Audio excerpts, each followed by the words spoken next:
E aí, gente, tudo bem? Espero que sim. Hoje nós vamos tratar dos aspectos criminais práticos da Lei Maria da Penha. Antes de começarmos a tratar esse tema, vim aqui enlutada, de preto, trabalhar, ministrar essa aula a vocês, justamente em memória, em lembrança de todas as mulheres que são violentadas e que sofrem a cada segundo, a cada instante, em todas as partes do mundo. Bom, esse projeto maravilhoso, louvável da OAB, vem justamente tratar daqueles pontos cruciais, especialmente relacionados à execução prática da lei propriamente dita. Claro que aqui o meu enfoque ele é o criminal. Então, evidentemente que aqui nós não vamos tratar daquilo que a lei efetivamente traz. Claro, nós vamos mencionar um ou outro artigo, mas eu quero tratar com vocês os aspectos mais práticos a partir do momento que vocês ou que uma de vocês se depararem com um tipo de violência ou com a prática de algum crime no contexto da violência doméstica ou familiar contra a mulher. Perceba que eu acabei de dizer no contexto da violência doméstica ou familiar contra a mulher. Aqui nós temos a previsão da lei de que seria violência doméstica e familiar. Nos dá a falsa impressão de que, de forma acumulativa, eu teria que ter a violência doméstica e que ela também deveria ter uma natureza familiar. Esqueça, isso é um erro terminológico. Tanto faz que a violência ela seja doméstica ou que ela ocorra no ambiente familiar contra a mulher. Nós não precisamos esses dois espaços, essas duas situações, esses dois contextos de forma cumulativa, ok? Claro que para que eu possa tratar com vocês desses aspectos criminais práticos, nós precisamos falar um pouquinho sobre o âmbito da aplicação da lei e também sobre as espécies de violência. Com relação ao âmbito de aplicação, nós temos a previsão que é trazida aqui no artigo 5º, que trata, as formas de violência baseada no gênero. Depois a gente vai falar sobre isso. E aí aqui nós temos, no âmbito da unidade doméstica, o que seria essa unidade doméstica? Espaço de convívio permanente de pessoas com ou sem vínculo familiar. Temos aqui, no âmbito da família, compreendida como a comunidade formada por indivíduos que são ou se consideram aparentados, unidos por laços naturais ou afinidade ou por vontade expressa, mas o que nos importa e o que é eventualmente controvertido com relação à prática no dia a dia é justamente aqui o inciso 3º. Em qualquer relação íntima de afeto, na qual o agressor conviva ou tenha convivido com a ofendida, independentemente de coabitação.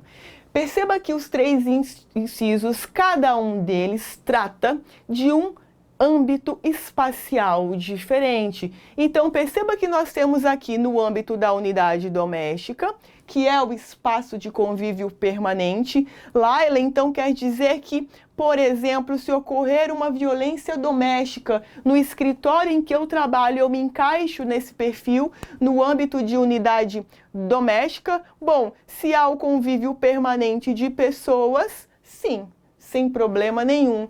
Perceba, no âmbito da família, compreendida como a comunidade formada por indivíduos que são ou se consideram aparentados, unidos por laços naturais, afinidade ou por vontade expressa. Aquela relação de comadre e compadre se encaixa nisso aqui?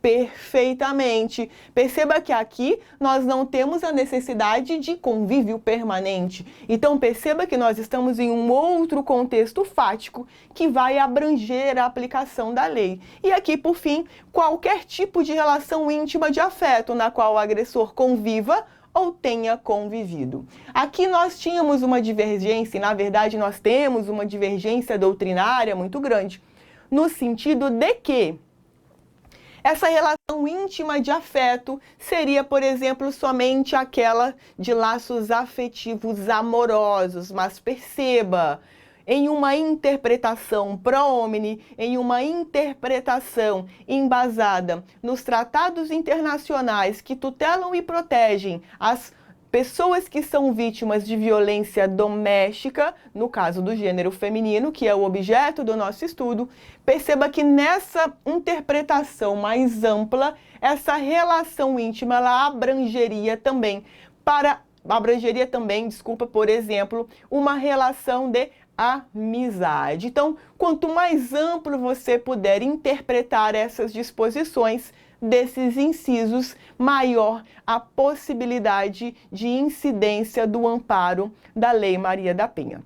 Um outro detalhe extremamente importante também é o de que, muito embora nós tenhamos a Lei Maria da Penha, que traz desde o direcionamento no tocante à implementação de políticas públicas voltadas para as mulheres, até mesmo processamento dos crimes que são praticados no contexto da violência doméstica e familiar, perceba que nós temos apenas um tipo penal incriminador que é trazido pela lei, que é o crime de descumprimento de medida protetiva. Então, na verdade, o que vai acontecer? Nós temos os crimes, digamos assim, convencionais, ou seja, crimes previstos no Código Penal, crimes previstos nas leis penais especiais, mas quando esses crimes eles são praticados no contexto da violência doméstica e familiar ou no contexto da violência doméstica ou familiar contra a mulher, perceba que nós vamos ter a aplicação da Lei Maria da Penha. A aplicação da lei ela vai acarretar um tratamento mais recrudescido, um tratamento mais rigoroso com relação aos crimes que são praticados nesse contexto. Então perceba que de crime propriamente dito, o que a gente tem na verdade na Lei Maria da Penha é um crime, que é o crime de descumprimento de medida protetiva. Então você, como operador ou como operadora do direito, vai em verdade manusear os crimes que já são conhecidos, previstos ou na legislação penal especial ou previstos no Código Penal, perfeito? Bom, para nós entendermos o que seria esse contexto em que tais crimes são praticados, bom, a gente falou primeiro sobre o contexto espacial e agora a gente vai falar sobre as formas de violência. Claro que eu não vou explicar sobre elas, até porque haverá uma professora que vai ministrar esse módulo para vocês, mas só para a gente passar aqui rapidamente e contextualizar dentro daquilo que a gente precisa, nós temos as formas de violência doméstica e familiar contra a mulher. Bom, a violência física, a violência psicológica, a violência sexual, a violência patrimonial e a violência moral. Perceba, pessoal, aqui um detalhe que é muito importante.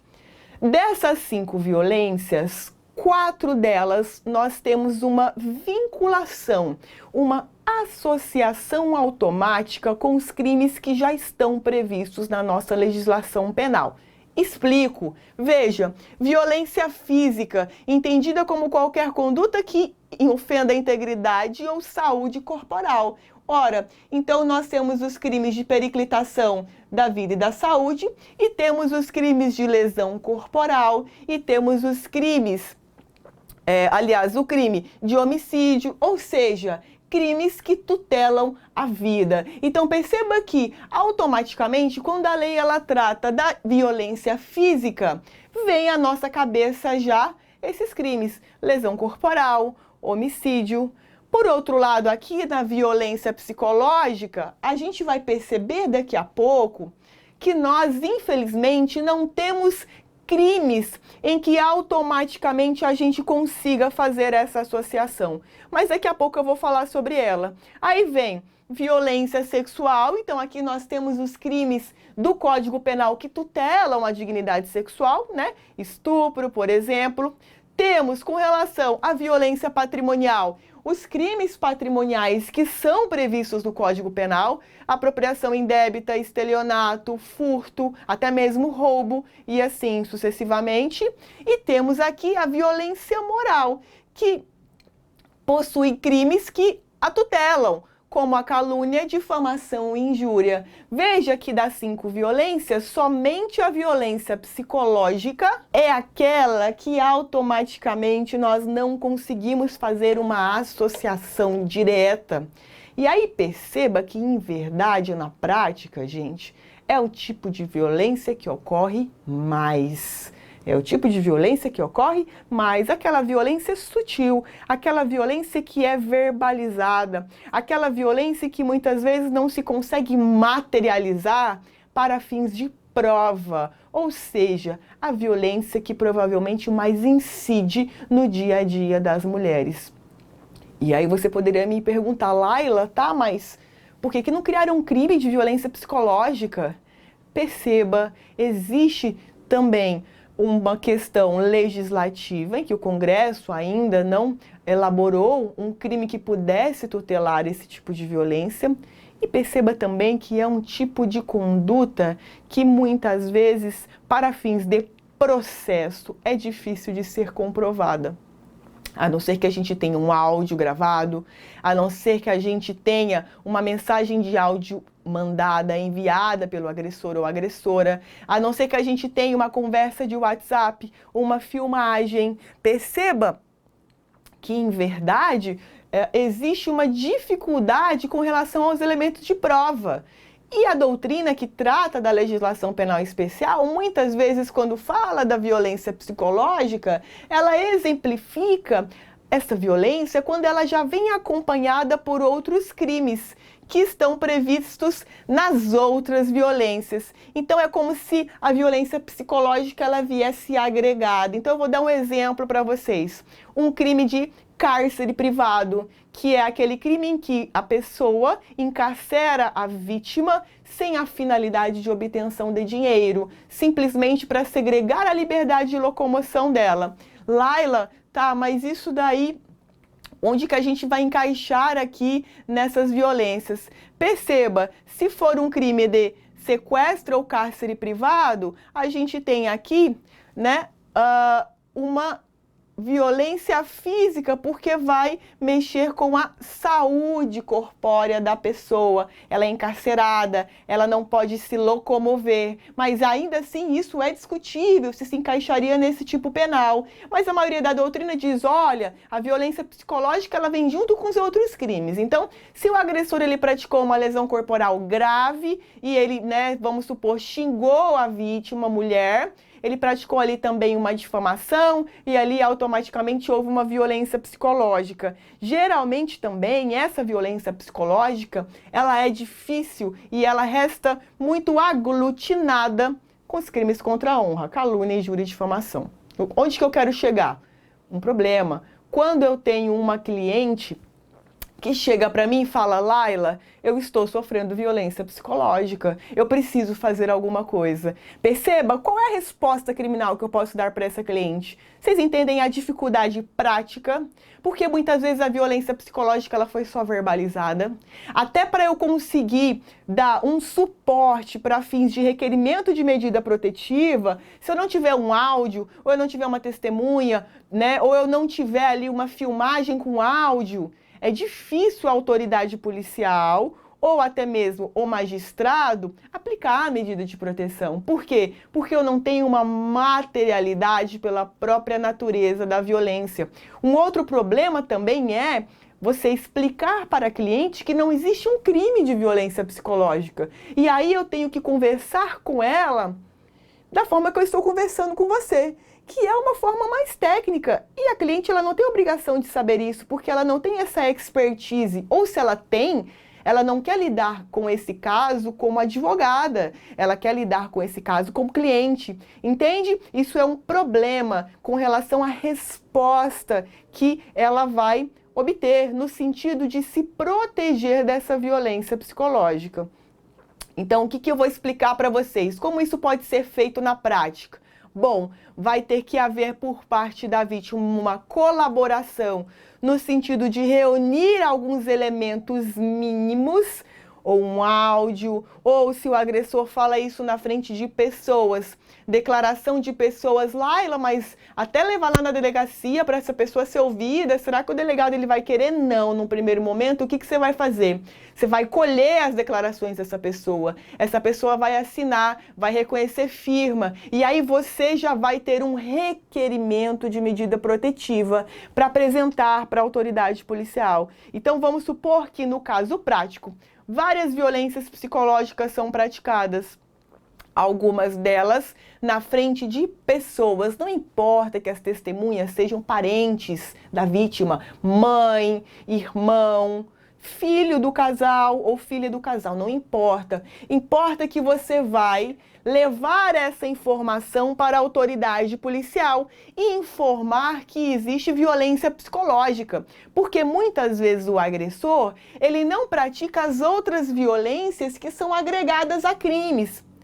Quando as violências são agregadas a crimes, fica fácil. Então vamos supor, lesão corporal grave, desferiu socos na vítima e arrancou um dente, né? Uma lesão corporal grave.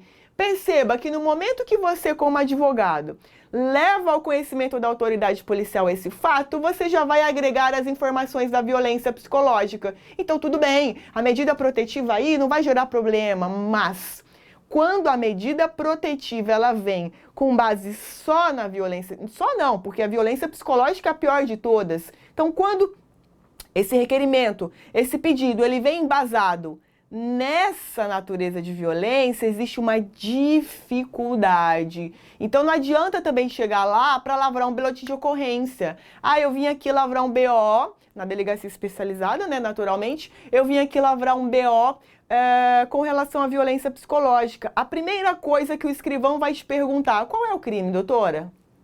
Crime? Não tem. Crime propriamente dito, previsto no Código Penal, na Lei Penal Especial, ou na própria Lei Maria da Penha, não tem. Perceba que há uma dificuldade. Então, nesse momento, o que eu recomendo para você é simplesmente uma singela opinião, uma singela recomendação. Faça um requerimento de instauração de inquérito policial, cumulado com pedido de aplicação de medida protetiva. E aí, o que vai acontecer nesse requerimento? Você vai juntar pedaços de elementos de informação que deem conta dessa violência psicológica. Vou dar um exemplo prático. Vamos supor que o agressor ronda todos os dias a casa da ex-mulher. Como é que você vai provar essa violência psicológica? Como é que você vai levar isso ao conhecimento da autoridade policial? Filmagem. Junta lá a filmagem de 5 dias, com data e horário.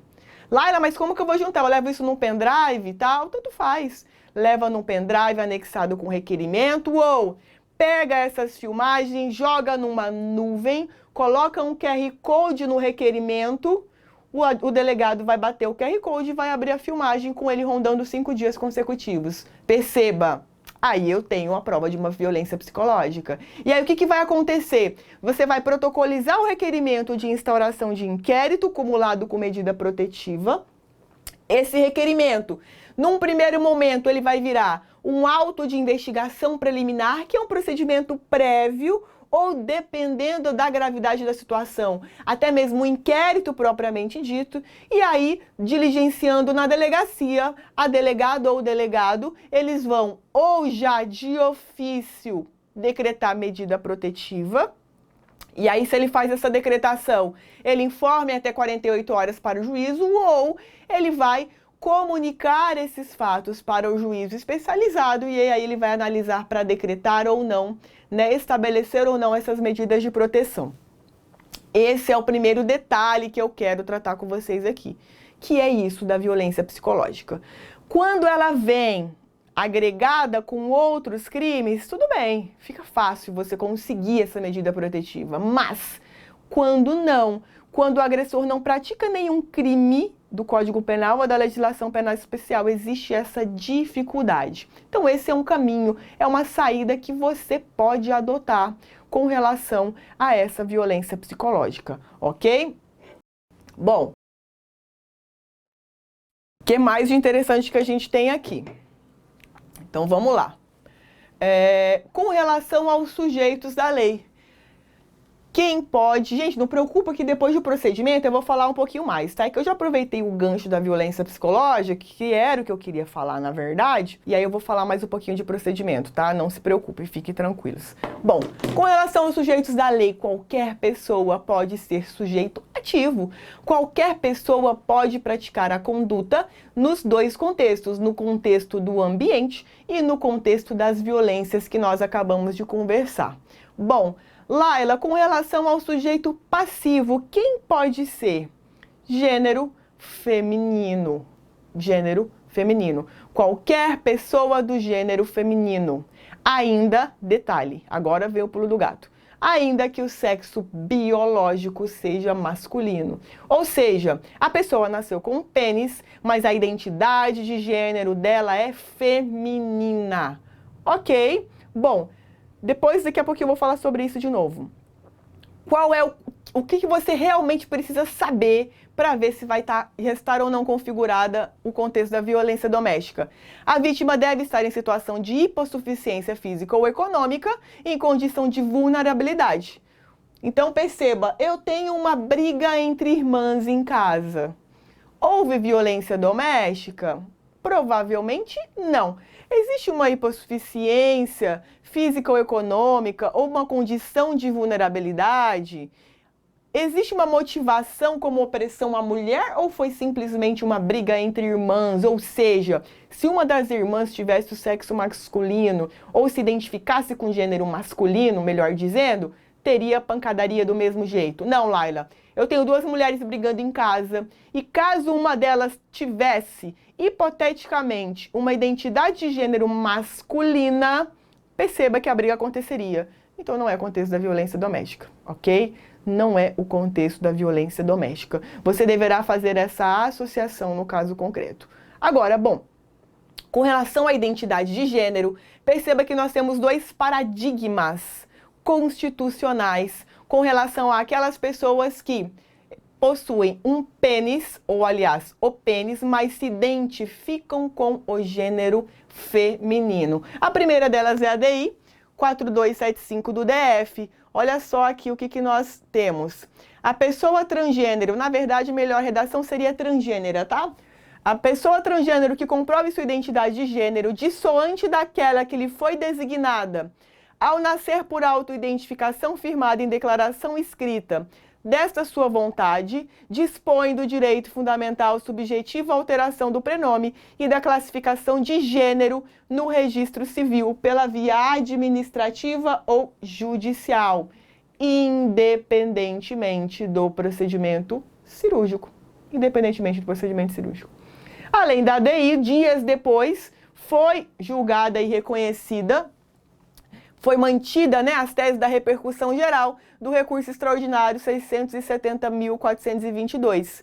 Aqui, o transgênero tem direito fundamental subjetivo à alteração de seu prenome e sua classificação de gênero. Ok, o mesmo teor da ADI, tá? Não vou repetir isso aqui.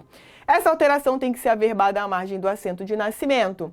Nas certidões de registro não constará nenhuma observação sobre a origem do ato. Efetuando-se o procedimento pela via judicial, caberá ao magistrado determinar a expedição de mandados específicos para a alteração dos demais registros nos órgãos públicos ou privados correspondentes. Veja, tem direito fundamental subjetivo à alteração de seu prenome e de sua classificação de gênero. Então, pouco importa se a pessoa tem ali o pênis ou não. Se a identidade de gênero dela é feminina, nós vamos aplicar o âmbito da lei. Tudo bem? Laila, o inverso é verdadeiro, ou seja, eu tenho uma mulher que tem vagina e se identifica com o gênero masculino. Então, ela performa a masculinidade, ela se identifica como homem. O seu prenome ela prefere seja de homem. Ela alterou o registro de nascimento dela para ser dele, então, portanto, agora ele é João. Vamos supor que o João é casado com outro homem e agora João apanhou desse homem. A gente vai aplicar Maria da Penha? Jurisprudencialmente existe uma tendência de aplicar. Tudo bem? Então, nós temos essa diferenciação de raciocínio. Primeira, eu tenho uma pessoa, um homem até então, tá? Só para eu dar o exemplo aqui, um homem até então que tem um pênis que se identifica com o gênero feminino. Nesse universo, nós temos as pessoas travestis, ok? As transexuais, tá? Bom, essas pessoas vão ser amparadas pela Lei Maria da Penha? Vão ser amparadas pela Lei Maria da Penha. Laila é uma pessoa travesti, como ela é? A pessoa travesti, ela tem o pênis e ela performa a feminilidade, se identifica com o gênero feminino. Muitas vezes ela tem prótese, muitas vezes ela não tem, muitas vezes ela faz tratamento hormonal, mas perceba, a pessoa travesti, ela não tem interesse em suprimir a sua genitália. Ela sente prazer com o seu órgão sexual. Muita gente indica, muita gente sustenta que a pessoa travesti, ela seria um ser híbrido, ok? Porque ela tem a genitália masculina, ela utiliza a genitália masculina, ela não quer mutilar essa genitália, ela não quer perder essa genitália. Mas, por outro lado, ela quer ter mamas grandes e ela se identifica com o gênero feminino, ok? Por outro lado, a pessoa transexual é aquela que tem a vontade de alterar o seu sexo biológico. Ok, muitas vezes ela faz essa alteração, muitas vezes ela não faz. Não importa para nós. Você vai olhar assim, qual é a identidade de gênero dessa pessoa? É feminina?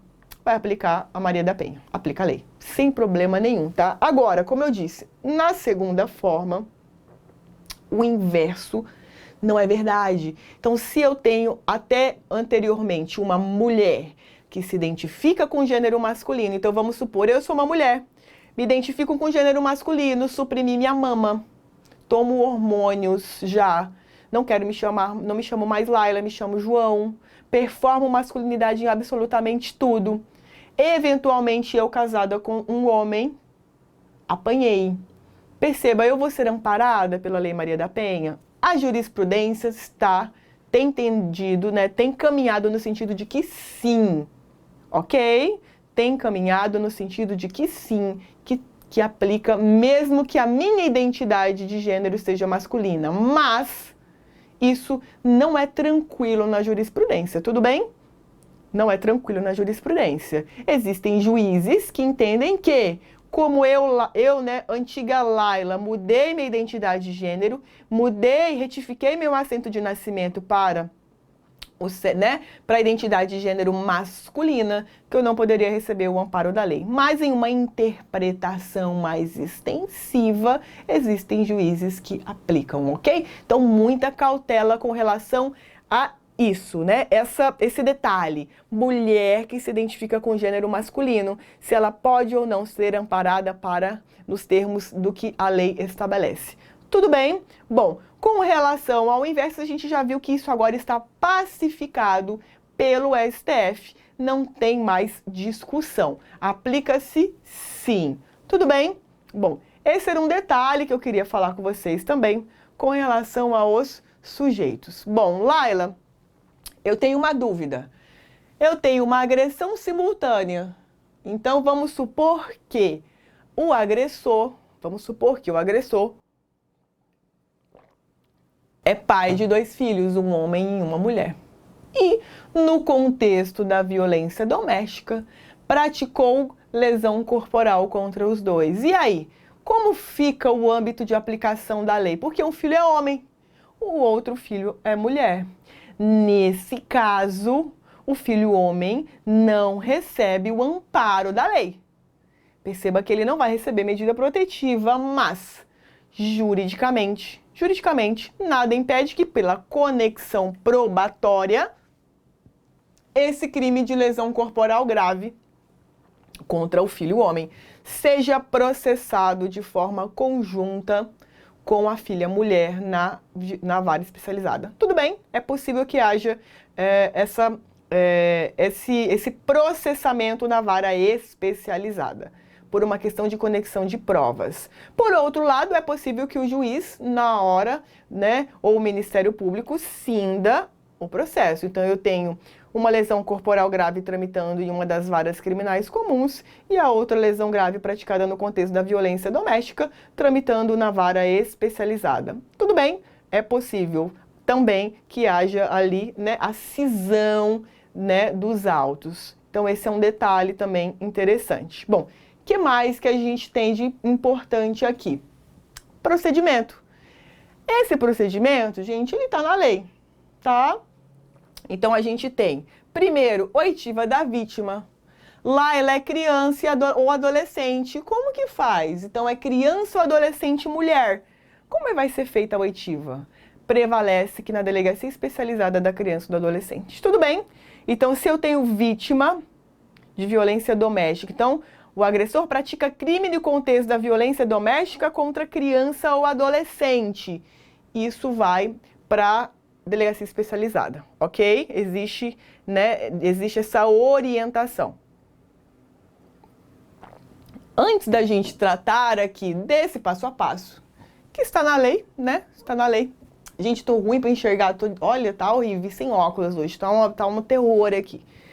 Lembra, lá atrás eu falei sobre o processamento inicial com um pedido de medida protetiva de uma violência psicológica. Tá, beleza, esse a gente já viu. E o resto, como que funciona? Bom, geralmente na prática, o que se tem feito, tá? O que eu tenho visto colegas fazerem? Vamos supor que o agressor praticou uma violência patrimonial e também praticou crimes contra a honra, difamou a vítima, injuriou a vítima, pegou as coisas da família, deixou ela sem nada. Então, geralmente, o que eu tenho percebido, tá? Alguns colegas atuarem. Vão até a delegacia especializada, lavram um boletim de ocorrência. Bom, o boletim de ocorrência é a forma pela qual você leva ao conhecimento da autoridade policial, é uma das formas pela qual você leva ao conhecimento da autoridade policial a prática de a ocorrência de um fato. Ok? Qualquer fato, né? É um mecanismo de comunicação.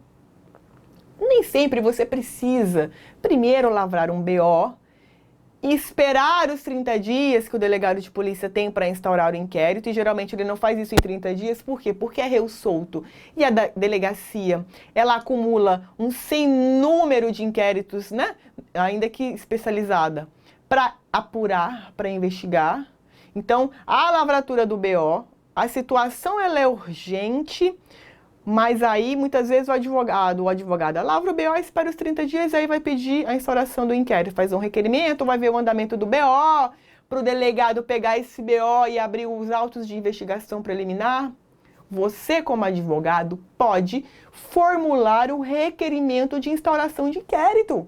Não tem problema. Por quê? Quando você faz o requerimento, você leva ao conhecimento da autoridade policial o fato. Entenderam? Então, o que é o BO? O BO é uma pessoa que muitas vezes não está representada por advogado que leva ao conhecimento da autoridade policial um fato. Muitas vezes, dependendo da gravidade do caso, lá na hora da lavratura do BO, o escrivão fala, não, é o caso de medida protetiva, e aí eles organizam para aplicar. Mas muitas vezes, dependendo do escrivão, ele entende que não. Então, ele vai lavrar o BO e é isso. Entende? Então, você como advogado ou advogada da vítima, você vai levar ao conhecimento da autoridade policial a prática, a ocorrência de um fato, no meu exemplo, furto ou apropriação indébita, cumulado com violência psicológica e necessidade de medida protetiva, e você já vai fazer o protocolo desse requerimento como patrona. Entende? Então, você leva ao conhecimento da autoridade policial isso. No seu requerimento, você já sugere as medidas protetivas. Perceba, olha o que eu falei, você sugere. Você não vai impor, você vai sugerir por conta da necessidade de ajuste ao fato, ao que está previsto na lei. E aí, a partir desse seu requerimento, isso vai ter um protocolo. E aí, virtualmente, você consegue acompanhar. Ou você faz o protocolo do requerimento e espera o delegado para te atender. Diferente do BO. Porque no BO você chega lá, às vezes tem milhões de pessoas para lavrar BO, vítimas de violência doméstica. Agora, quando você faz o protocolo e tem um requerimento, você espera para despachar. Deu para entender a diferença na prática? A efetividade é maior? Claro que eles ficam putos, né? Delegado, porque você fez o protocolo. Mas dane-se, né? O trabalho deles é ser delegado, o nosso trabalho é ser advogado. Então, você faz o protocolo espera lá para despachar. Ah, doutora, eu não sei que horas o delegado chega. Tá, mas e cadê o outro? Amanhã, tá hora, eu tô aqui. Mas aí você tem um requerimento, você sabe os fatos. Não é um BO que vai conter a narrativa daquilo que o escrivão interpretou do que foi relatado. Então, muitas vezes, eu prefiro trabalhar com a ideia do pedido de requerimento de instauração de inquérito. Bem fundamentado, um negócio bem feito, tá? Bom, feito o requerimento, o que vai acontecer? O lavrado BO, o delegado vai instaurar esses autos de investigação preliminar, que ainda não é o inquérito propriamente dito, ou muitas vezes ele já instaura o inquérito direto, e aí vai ter oitiva da vítima, colheita de outras provas. Laila, quais outras provas? Vamos supor que é um furto qualificado pelo arrombamento, que ele arrombou a porta de casa e carregou as coisas. A vítima chegou em casa e não tinha nada. Então é preciso fazer um laudo pericial de constatação de arrombamento. É um crime que deixou vestígio. Então vai ser ouvida a vítima, ele vai constatar que, ao que tudo indica, é um crime que deixou vestígios e ele vai determinar o exame de corpo de delito.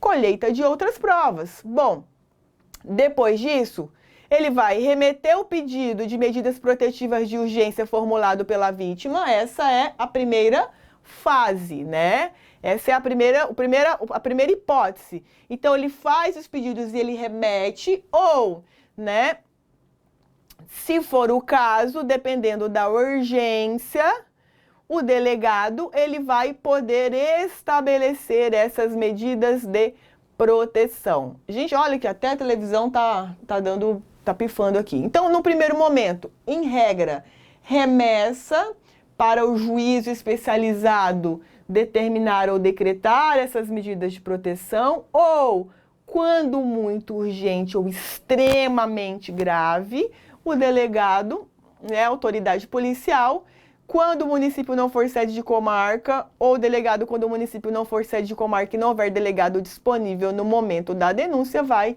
estabelecer essa medida de proteção. Laila, fora desses casos, o delegado pode? Pode, se for muito grave. Se ele fixar ali na hora, o que vai acontecer? O que vai acontecer? Comunicação para o juízo, que vai ratificar ou revogar. De toda forma, o juízo ele é comunicado. Se tem um requerimento de medida protetiva da vítima que manda para o juízo, ele defere ou não. Por outro lado, se o delegado ali naquele momento ele já aplica, perceba que o juiz ele vai validar ou vai revogar. A comunicação ao juiz é obrigatória nas duas hipóteses, só que pode ser que o caso seja muito grave. E aí, o delegado ele vai fixar. Muitas vezes, o que acontece? O delegado fixa, o juiz ele não entende pela validade da fixação da medida protetiva pelo delegado. O que o juiz faz? Ele revoga, mas ele de ofício estabelece. Entendeu? Então ele vai dizer, olha, a medida protetiva que a Laila, delegada, estabeleceu, ela não deveria fazer isso, ela não tem atribuição para isso, mas aqui, eu vou revogar e vou estabelecer de novo. Entende? Então, ele revoga, mas ele fixa. Porque o juízo, a autoridade judiciária, pode fazer isso. Tudo bem? Então, existe esse pequeno detalhe aqui com relação à fixação de medida protetiva pelo delegado de polícia. Ok? Muita atenção nesse detalhe. Laila, mas a lei, ela fala o quê? Vou pegar aqui a lei para vocês. Artigo 12C, tá? Verificada a existência de risco atual ou iminente à vida ou à integridade física ou psicológica da mulher em situação de violência ou de seus dependentes, o agressor será imediatamente afastado. Quem pode afastar imediatamente? Lá é a autoridade policial, delegado de polícia. Aí vem delegado de polícia quando o município não for sede de comarca. Lá, ela Cuiabá aplica esse caso? Não, mas calma aí que eu vou chegar lá. Pelo policial, quando o município não for sede de comarca e não houver delegado disponível no momento da denúncia. Ok, não se aplica para Cuiabá também. Laila, e agora? Veja que na prática, tá? Eu já vi situações em que o delegado, ele aplicou. Mas Laila, a lei fala que o delegado só pode quando o município não for sede de comarca. Por que ele aplicou nesse caso? Macete prático, por quê? Vamos supor... Houve lá violência doméstica. Vamos supor que eu sou delegada em Cuiabá, tá? Um exemplo, tá, gente? Sou delegada em Cuiabá, plantão, final de semana, tá? Vamos supor que o juiz que está de plantão é um juiz que trabalha em agrário. Sei lá, que eu sei que ele trabalha em agrário, que ele não é um cara muito diligente e tal. O que eu faço, eu, delegada de polícia? Vou lá, fixo a medida de proteção. Fixo.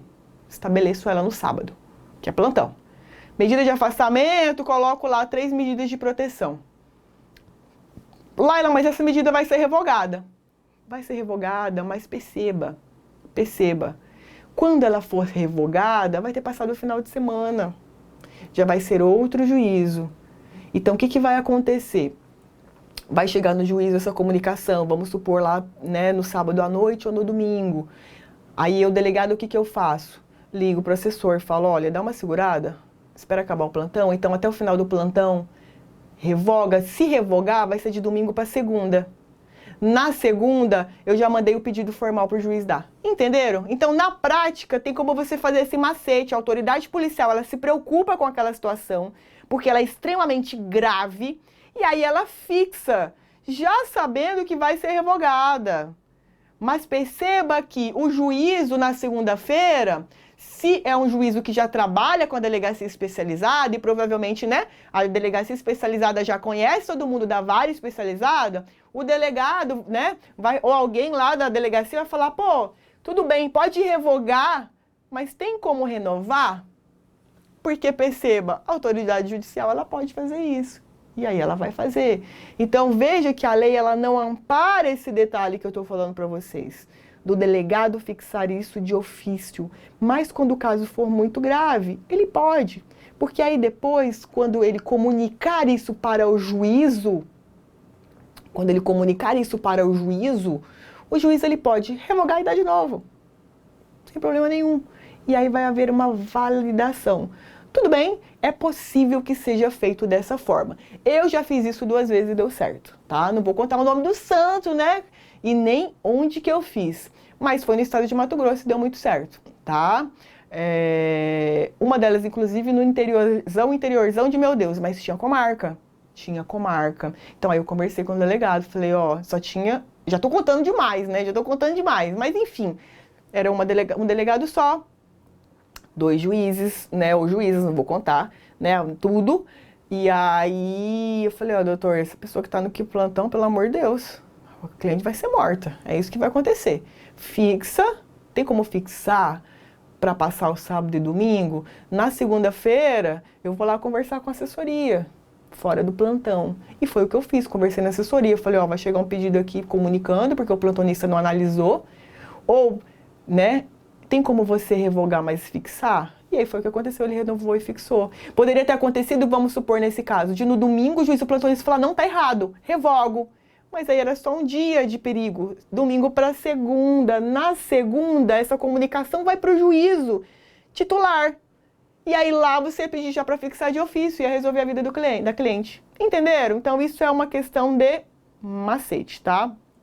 Inclusive, esse dispositivo que eu li para vocês, ele foi declarado constitucional pelo STF, que havia uma discussão se a autoridade policial tinha legitimidade para fazer isso ou não, enfim, declarou-se a constitucionalidade. Tudo bem?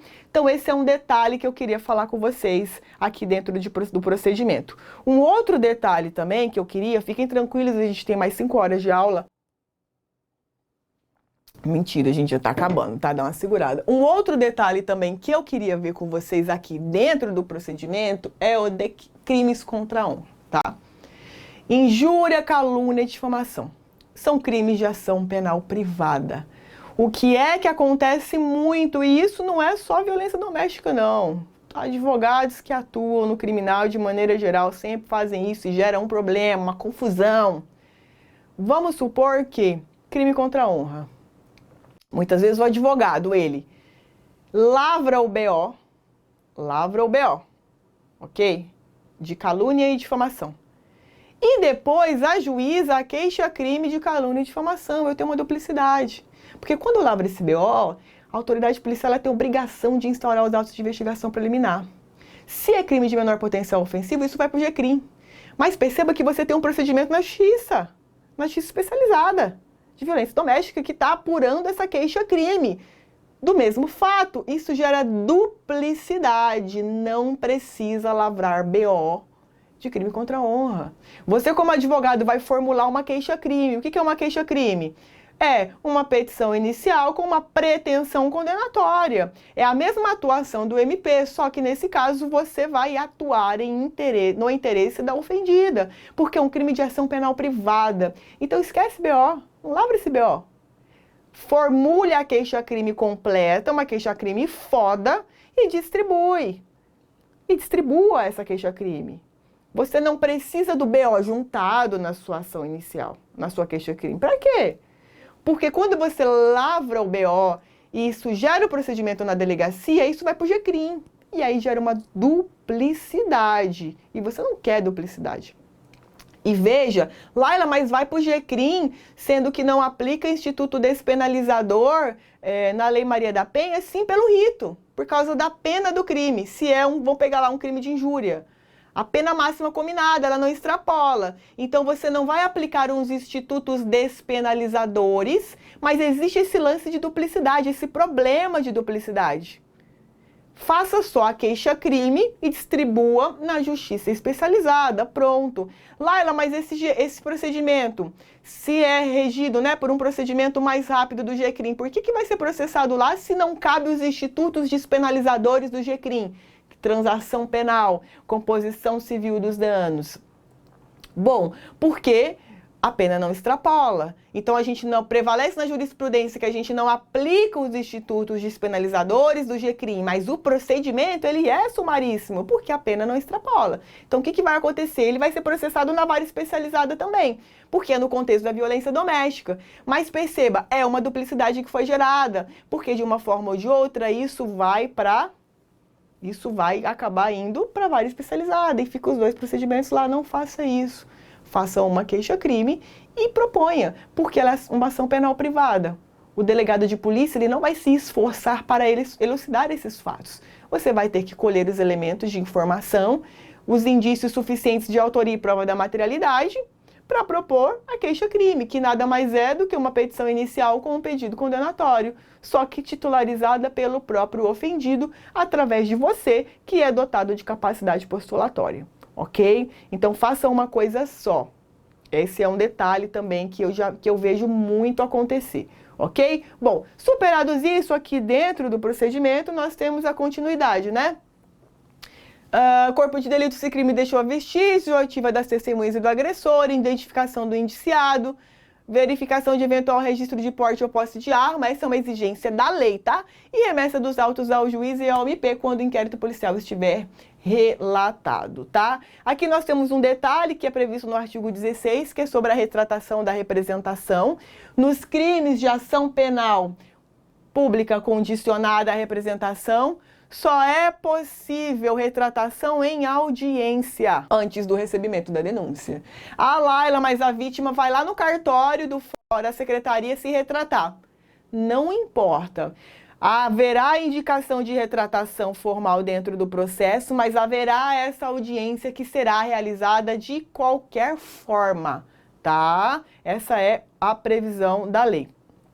Depois, nós temos uma vedação à aplicação de pena de cesta básica ou outras de prestação pecuniária. Então, veja, artigo 17, também nós não temos substituição de pena que vai implicar o pagamento isolado da pena de multa, né? Porque a pena de multa é uma das hipóteses de substituição da pena privativa de liberdade. Súmulas importantes que você não pode esquecer: 588, a prática de crime ou contravenção penal contra a mulher impossibilita a substituição de pena privativa de liberdade por restritiva de direitos. Essa substituição, se não fosse no contexto da violência doméstica, ela é cabível sempre que a pena combinada não ultrapasse 4 anos. Mas perceba, nós não aplicamos isso na violência doméstica. Não aplicamos isso no contexto da violência doméstica, tá? Aqui, por fim, já quase acabando, uma questão muito relevante. Isso é um entendimento da jurisprudência.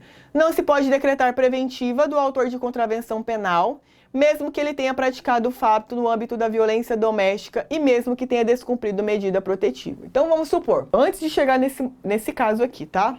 Vamos supor, eu tenho Uma medida protetiva que foi combinada, o autor descumpriu essa medida protetiva. Então eu tenho um crime de descumprimento de medida protetiva, ok? E temos a decretação da prisão preventiva por força desse descumprimento. Laila, todas as vezes que descumprir vai caber preventiva? Não. O magistrado tem que fazer análise no caso concreto dos requisitos de decretação da preventiva, ok? Não é simplesmente porque descumpriu que ele vai decretar. O juiz ele vai analisar tanto a natureza da medida protetiva quanto a presença ou não dos requisitos da prisão preventiva, ok? Ok, esse é um detalhe. Segunda variável. Existe uma contravenção penal que ocorre muito na prática, mas assim, muito, que é a contravenção vias de fato. Laila, o que são vias de fato? O que é vias de fato? Me explica. Bom, a gente tem o crime de lesão corporal, ok? Que tutela a integridade física. Então nós temos lesão corporal leve, grave, gravíssima, prevista lá no artigo 129, caput, parágrafo 1º e 2º. E aí temos a lesão corporal seguida de morte, do artigo 129, parágrafo 3º. Veja que vias de fato é uma conduta que ofende a integridade física, mas ela é menos que uma lesão corporal leve. Entenderam?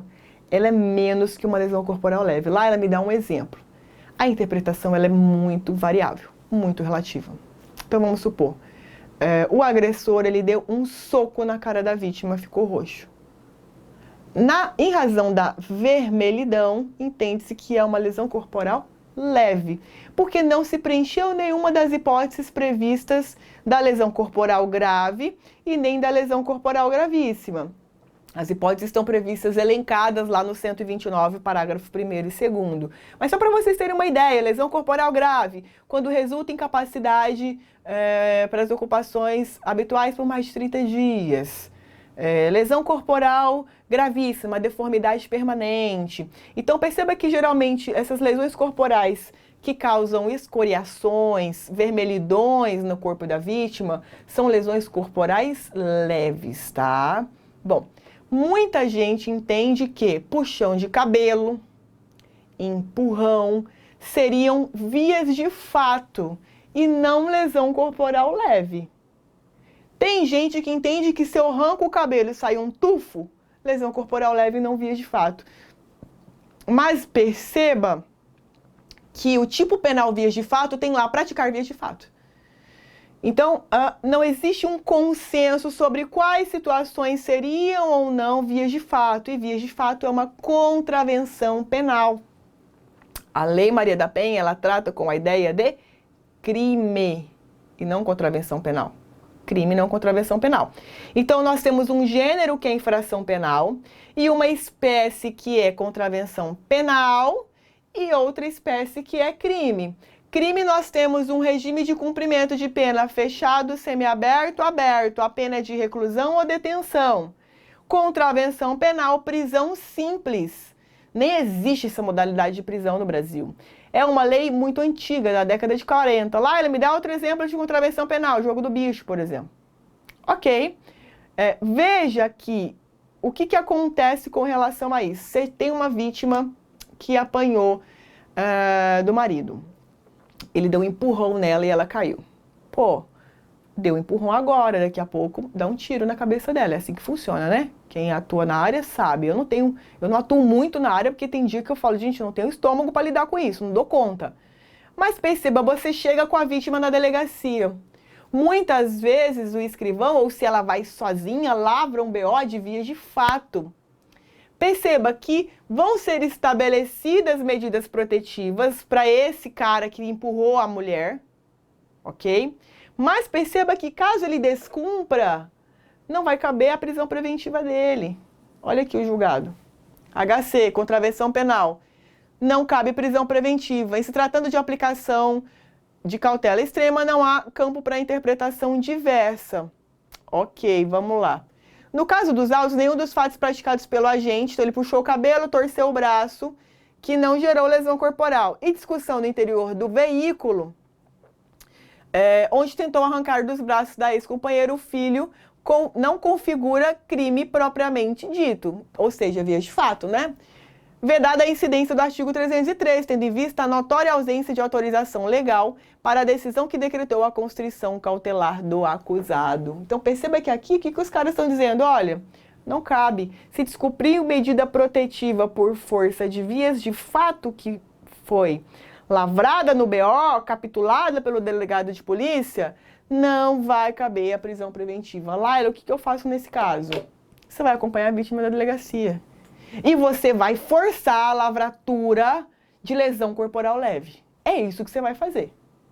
Ok? Então, na prática, chegou na delegacia, viu que o escrivão está inclinado a lavrar um BO por vias de fato, conversou com o delegado, ele verbalizou vias de fato, indica lesão corporal leve.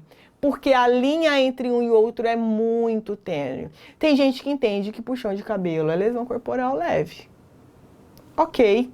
Então esse é um detalhe muito por lá, mas por que é importante? Porque, porra, se o cara descumprir a medida protetiva, ele não vai ser preso preventivamente, ele vai ficar na rua. É isso que vai acontecer com o seu cliente.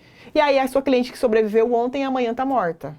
Porque a violência doméstica, ela acontece assim, né? Basta um dia desprotegida que ela vai morrer. Ok? Então, muita atenção. Nesse caso, você vai forçar. Ai, Laila, mas eu quero fazer um requerimento de inquérito. Porra, aí melhor ainda, né? Você vai fazer todo um arvoreamento de lesão corporal leve. É isso que você vai fazer. Para não correr o risco. Porque o agressor, muitas vezes, ele sabe que se ele descumprir, ele não vai preso na preventiva, porque foi via de fato. Tá? Então, muita atenção com esse detalhe prático. Você vai forçar a capitulação para o crime de lesão corporal leve, ok? Bom, o que mais que a gente tem aqui por fim? Súmulas que você precisa saber. Para a configuração da violência doméstica, não se exige a coabitação, tá? 588, acho que eu já falei, né? A prática de crime ou contravenção contra a mulher impossibilita a substituição da pena privativa de liberdade pela pena restritiva de direitos, ok? Gente, era isso que eu tinha para conversar com vocês. Muito pouco, é um curso rápido, né? Mas eu tentei dar aqueles enfoques que eu julguei fossem mais relevantes. Qualquer dúvida, eu estou à disposição de vocês para a gente bater um papo em rede social, presencialmente, a qualquer momento. Atuar nessa área é para poucos, não é todo mundo que tem estômago. E além de estômago, você tem que ser técnico, tem que ser bom, porque você tem ali uma pessoa vulnerável que já vem ali negligenciada por vários anos ou por uma série de fatores, e muitas vezes você é a pessoa em quem ela deposita a última esperança da vida dela, ok? Então espero que vocês tenham gostado e me coloco à disposição, como eu disse, para qualquer dúvida, tá bom? Um beijão para vocês e até a próxima!